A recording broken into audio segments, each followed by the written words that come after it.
तापस वेश धारण करके उदासीन व्रत लेकर के राम 14 वर्ष के लिए वन में चले जाए। 14 वर्ष की यह अवधि, 14 वर्ष का यह अंक कैकेयी के मुख से क्यों निकला? मंथरा ने 14 वर्ष का वनवास मांगने के लिए नहीं कहा था। मंथरा तो चाहती थी कि आजीवन राम वनवास हो जाए। यह 14 अंक आया किस तरह से? इस पर संतों ने कहा है कि पहला कारण तो यह है कि मानव सहज ईर्ष्यावश यह 14 का अंक आया, क्योंकि मंथरा ने बहकाया था कैकेयी को कि 15 दिनों से राम राज्याभिषेक की चर्चा हो रही है और अवधेश ने आपको कुछ भी नहीं बताया है। तुम्ही से सर्वाधिक स्नेह और तुम्ही से पर्दा। तब मानव सहज ईर्ष्यावश कैकेयी ने सोचा कि 15 दिनों से चर्चा चल रही है और अवधेश ने मुझे नहीं बताया, इसका मतलब 14 रात पर्यंत अवधेश ने मुझे अंधेरे में रखा, तो अब मैं 14 वर्ष पर्यंत राम को वन में रखूंगी, इसलिए 14 वर्ष राम वनवासी। किसी संत का यह भी अभिप्राय है कि राम जी को राजा बनाना चाहते हैं अवधेश, लेकिन राज सिंहासन तक पहुंचने के लिए कहते हैं कि वहां अयोध्या में 14 सीढ़ियां हैं और 14 सीढ़ियां चढ़ करके राज सिंहासन पर बैठना पड़ता था। तो क्रोध में आकर कैकेयी ने कहा कि आप राम को राजा बनाना चाहते हो, लेकिन वहां 14 सीढ़ियां हैं, ऐसी वह राजा नहीं बन सकता, पहले 14 वर्ष वन में रह करके तपस्या करे। इस प्रकार 1 वर्ष की तपस्या से 1 सीढ़ी को चढ़ेगा और तब 14 सीढ़ी चढ़ करके फिर राज सिंहासन पर बैठ सकता है, इसलिए 14 वर्ष राम वनवासी। या तो संतों का यह भी अभिप्राय है। मिथिला में जब भगवान राम धनुष भंग कर रहे थे तो सीता जी के मन में यह बात आया कि पुष्प वाटिका में फूल चुनते समय इनको पसीना छूटने लगा था, इतने कोमल हैं राम, इस धनुष को कैसे तोड़ेंगे? तब सीता जी ने शंकर भगवान से प्रार्थना किया कि हे भोले बाबा, श्री राम अगर इस धनुष को उठा लें कि यदि आपके आशीर्वाद से शिव धनुष टूटता है, मेरा इनके साथ विवाह होता है, तो मैं अपने स्वामी के साथ 14 वर्ष पर्यंत वन में रह करके भजन करूंगी, हम दोनों मिलकर के साधना करेंगे। और सीता जी के उसी संकल्प को मानो प्रतिघोष हुआ है कैकेयी के मन में, और तभी कैकेयी के मुख से निकलता है 14 वर्ष राम वनवासी।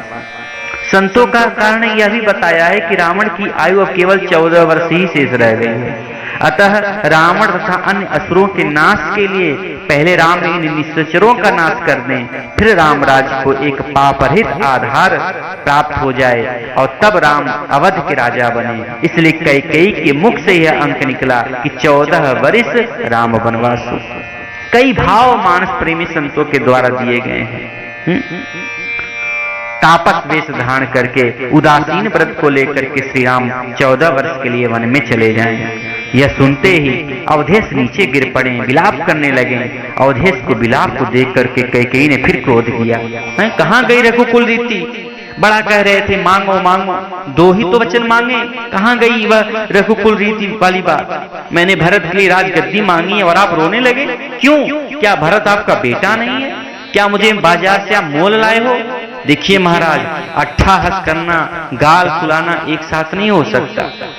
रणांगण से भागना और वीर कहलाना, ये दोनों बातें एक साथ नहीं हो सकती। या तो सत्यवादी कहलाइए, रघुवंश की परंपरा की रक्षा कीजिए, या फिर अपयश के भागी बनिए। अवधेश ने कहा, अरे कैकेयी, राम और भरत तो मेरे आंखें हैं, राम के स्थान पर भरत को राजा बनाने में मुझे कोई आपत्ति नहीं है। सुबह होते ही मैं दूतों को कैकेयी देश भेजूंगा, भरत शत्रुघ्न को बुला लूंगा, गुरुदेव से पूछ करके शुभ मुहूर्त में भरत का राज तिलक कर दूंगा। लेकिन वर दूसर असमंजस मांगा, तुमने जो दूसरा वरदान कैसा विचित्र मांगा है। राम ने तुम्हारा क्या बिगाड़ा? अरे राम तो साधु है, राम के मन में राजगादी का लोभ भी नहीं है, और फिर राम को तो भरत के प्रति स्नेह है।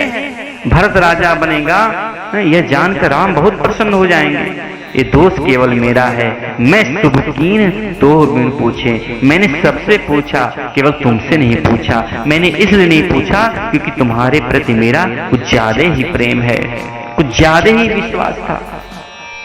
राम साधु तुम साधु सयाने।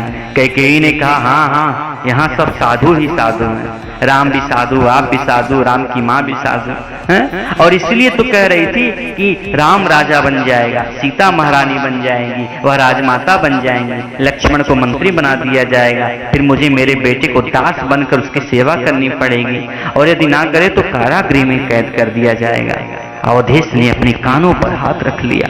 अरे महारानी, ये तुम क्या कह रही हो? अरे इस विषय पर राम, महतारी, कौशल्या के साथ मेरी कोई चर्चा नहीं हुई है। बोली कैसे नहीं चर्चा हुई है? 15 दिनों से चर्चा ही तो चल रही है और आपने सब कुछ मुझसे छिपाया।